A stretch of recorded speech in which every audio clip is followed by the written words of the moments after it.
할렐루야 사랑 축복합니다. 12월 15일 또 오늘도 하나님 주신 말씀이 기대가 되고 또 그 말씀으로 승리케 하실 하나님을 찬양합니다.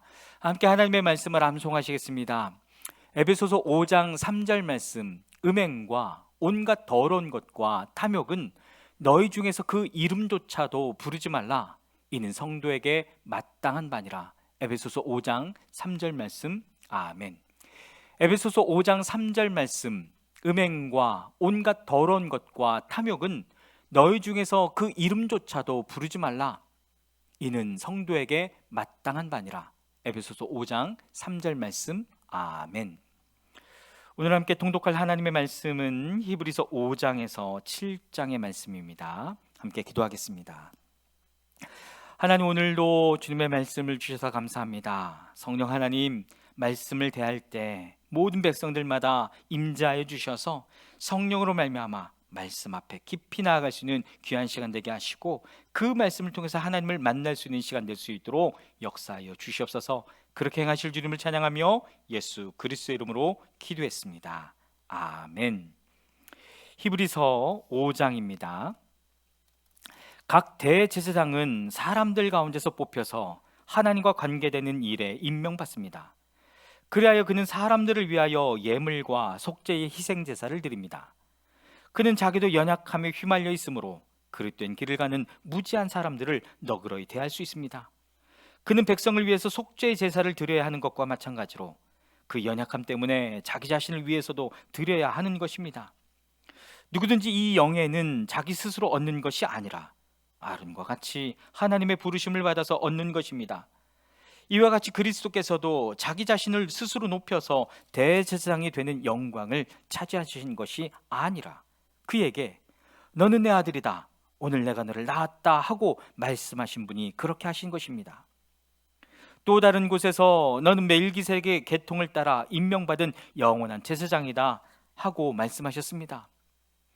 예수께서 육신으로 세상에 계실 때에 자기를 죽음에서 구원하실 수 있는 분께 큰 부르짖음과 많은 눈물로써 기도와 탄원을 올리셨습니다. 하나님께서는 예수의 경외심을 보시고서 그 간구를 들어주셨습니다. 그는 아드님이시지만 고난을 당하심으로써 순종을 배우셨습니다. 그리고 완전하게 되신 뒤에 자기에게 순종하는 모든 사람에게 영원한 구원의 근원이 되시고 하나님에게서 멜기세덱의 계통을 따라 대제사장으로 임명을 받으셨습니다. 멜기세덱에 관하여는 할 말이 많이 있지만 여러분의 귀가 둔해진 까닭에 설명하기 어렵습니다. 시간으로 보면 여러분은 이미 교사가 되었어야 할 터인데 다시금 하나님의 말씀의 초보적 원리를 남들에게서 배워야 할 처지에 놓여 있습니다. 여러분은 단단한 음식물이 아니라 젖을 필요로 하는 사람이 되었습니다. 젖을 먹고서 사는 이는 아직 어린아이이므로 올바른 가르침에 익숙하지 못합니다. 그러나 단단한 음식물은 장성한 사람들의 것입니다.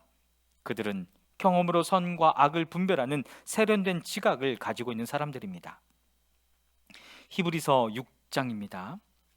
그러므로 우리는 그리스도교의 초보적 교리를 제쳐놓고서 성숙한 경지로 나아갑시다. 죽은 행실에서 벗어나는 회개와 하나님에 대한 믿음과 세례에 관한 가르침과 안수와 죽은 사람의 부활과 영원한 심판과 관련해서 또다시 기초를 놓는 일이 없어야 하겠습니다. 하나님께서 허락하시면 우리는 그렇게 할 수 있을 것입니다. 한 번 빛을 받아서 하늘의 은사를 맛보고 성령을 나누어 받고 또 하나님의 선한 말씀과 장차 올 세상의 권능을 맛본 사람들이 타락하면 그들을 새롭게 해서 회개에 이르게 할 수 없습니다. 그런 사람들이야말로 하나님의 아들을 다시금 십자가에 못 박고 욕되게 하는 것이기 때문입니다. 땅이 자주 내리는 비를 흡수하여 농사짓는 사람에게 유익한 농작물을 내주면 그 땅은 하나님께로부터 복을 받습니다. 그러나 가시덤불과 엉겅퀴를 내면 그 땅은 쓸모가 없어지고 저주를 받아서 마침내는 불에 타고 말 것입니다. 사랑하는 여러분, 우리가 이렇게 말하지만 여러분에게는 구원에 이르게 하는 더 좋은 것들이 있다는 것을 확신합니다. 하나님은 불의하신 분이 아니므로 여러분의 행위와 여러분이 하나님의 이름을 위하여 나타낸 사랑을 잊지 않으십니다. 여러분은 성도들을 섬겼으며 또 지금도 섬기고 있습니다. 여러분 각 사람은 같은 열성을 끝까지 나타내서 소망을 이루시기 바랍니다. 여러분은 게으른 사람이 되지 말고 믿음과 인내로 약속을 상속받은 사람들을 본받는 사람이 되어야 합니다. 하나님께서는 아브라함에게 약속하실 때에 자기보다 더 큰 분이 계시지 아니하므로 자기를 두고 맹세하시고서 말씀하시기를 내가 반드시 너에게 복을 주고 복을 줄 것이며 너를 번성하게 하고 번성하게 하겠다 하셨습니다. 그래야 아브라함은 오래 참은 끝에 그 약속을 받은 것입니다. 사람들은 자기보다 더 위대한 일을 두고서 맹세합니다. 그런데 맹세는 그들에게 모든 논쟁을 그치게 하여 주고 확정을 지어줍니다. 그래서 하나님께서는 그 약속을 상속받은 사람들에게 하나님의 뜻이 변하지 않는다는 것을 더욱 환히 나타내 보이시려고 맹세로서 보증하여 주셨습니다. 이는 앞에 놓인 소망을 붙잡으려고 세상에서 피하여 나온 사람들인 우리가 이 두 가지 변할 수 없는 사실, 곧 하나님의 약속과 맹세를 의지하여 큰 위로를 받게 하려는 것입니다. 하나님께서는 약속하시고 맹세하실 때에 거짓말을 하실 수 없습니다. 우리에게는 이 소망이 있으니 그것은 안전하고 확실한 영혼의 닷과 같아서 휘장 안에까지 들어가게 해줍니다. 예수께서는 앞서서 달려가신 분으로서 우리를 위하여 거기에 들어가셔서 멜기세덱의 계통을 따라 영원히 대제사장이 되셨습니다. 히브리서 7장입니다. 이 멜기세덱은 살렘 왕이요 지극히 높으신 하나님의 제사장이었습니다. 그는 아브라함이 여러 왕을 무찌르고 돌아올 때에 그를 만나서 축복해 주었습니다. 아브라함은 모든 것의 10분의 1을 그에게 나눠 주었습니다. 첫째로 멜기세덱이란 이름은 정의의 왕이라는 뜻이요, 다음으로 그는 또한 살렘 왕인데 그것은 평화의 왕이라는 뜻입니다. 그에게는 아버지도 없고 어머니도 없고 족보도 없고 생애의 시작도 없고 생명의 끝도 없습니다. 그는 하나님의 아들과 같아서 언제까지나 제사장으로 계신 분입니다. 멜기세덱이 얼마나 위대한가를 생각해 보십시오. 족장인 아브라함까지도 가장 좋은 전리품의 10분의 1을 그에게 바쳤습니다. 레위 자손 가운데서 제사장 직분을 맡은 사람들은 자기네 동족인 이스라엘 백성에게서 비록 그 백성도 아브라함의 자손이지만 율법을 따라 10분의 1을 받아들이라는 명령을 받았습니다. 그러나 멜기세덱은 그들의 족보에 들지도 않았지만 하나님에게서 아브라함에게서 10분의 1을 받았고 하나님의 약속을 받은 그 사람을 축복해 주었습니다. 두말할 것 없이 축복은 아랫사람이 윗사람에게서 받는 법입니다. 한편에서는 죽을 수밖에 없는 사람들이 10분의 1을 받고 다른 한편에서는 살아계시다고 입증되시는 분이 그것을 받습니다.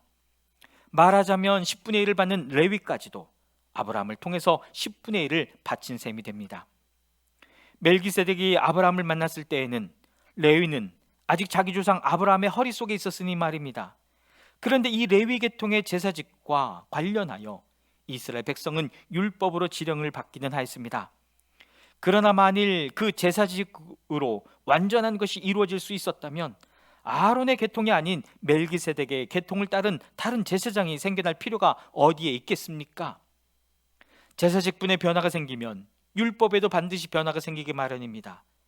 이런 말이 가리키는 분은 레위 지파가 아닌 다른 지파에 속한 분입니다.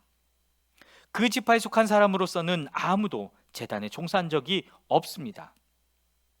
우리 주님께서는 유다 지파에서 나신 것이 명백합니다. 그런데 모세는 제사장들에 관하여 말할 때에 이 지파에 관련해서는 말한 것이 아무것도 없습니다. 멜기세덱과 같은 모양으로 다른 제사장이 생겨난 것을 보면 이 사실은 더욱더 명백합니다. 그는 제사장의 혈통에 대해서 규정한 율법을 따라 제사장이 되신 것이 아니라 썩지 않는 생명의 능력을 따라 되셨습니다. 그를 두고서 말하기를 너는 멜기세덱의 계통을 따라서 영원히 제사장이다 한 증언이 있습니다. 전에 있던 계명은 무력하고 무익함으로 폐하게 되었습니다. 율법은 아무것도 완전하게 하지 못하였습니다. 그래서 하나님께서는 더 좋은 소망을 우리에게 주셨습니다. 우리는 이 소망을 힘입어서 하나님께 가까이 나아갑니다. 그리고 예수께서는 하나님의 맹세 없이 제사장이 되신 것이 아닙니다. 레위 계통의 사람들은 맹세 없이 제사장이 되었습니다. 그러나 예수께서는 자기에게 말씀하시는 분의 맹세로 제사장이 되신 것입니다. 주님께서 맹세하셨으니 주님은 마음을 바꾸지 않으실 것이다 너는 영원히 제사장이다 하셨습니다. 이렇게 해서 예수께서는 더 좋은 언약을 보증하시는 분이 되셨습니다. 또한 레위 계통의 제사장들은 죽음 때문에 그 직무를 계속할 수 없어서 그 수가 많아졌습니다. 그러나 예수는 영원히 계시는 분이시므로 제사장직을 영구히 간직하십니다. 따라서 그는 자기를 통하여 하나님께 나오는 사람들을 완전하게 구원하실 수 있습니다. 그는 늘 살아계셔서 그들을 위하여 중재의 간구를 하십니다. 예수는 이러한 제사장으로 우리에게 적격이십니다. 그는 거룩하시고 순진하시고 순결하시고 죄인들과 구별되시고 하늘보다 높이 되신 분입니다. 그는 다른 대제사장들처럼 날마다 먼저 자기 죄를 위하여 희생제물을 드리고 그 다음에 백성을 위하여 희생제물을 드릴 필요가 없습니다. 그는 자기 자신을 바치셔서 단 한 번에 이 일을 이루셨기 때문입니다. 사람들에게 약점이 있어도 율법은 어쩔 수 없이 그들을 대제사장으로 세우지만 율법이 생긴 이후에 하나님께서 맹세하신 말씀은 영원히 완전하게 되신 아들을 대제사장으로 세우셨습니다. 아멘. 사랑하는 여러분, 오늘도 하나님 주시는 말씀을 붙들고 승리한 하루가 되기를 주님의 이름으로 축복합니다. 아멘.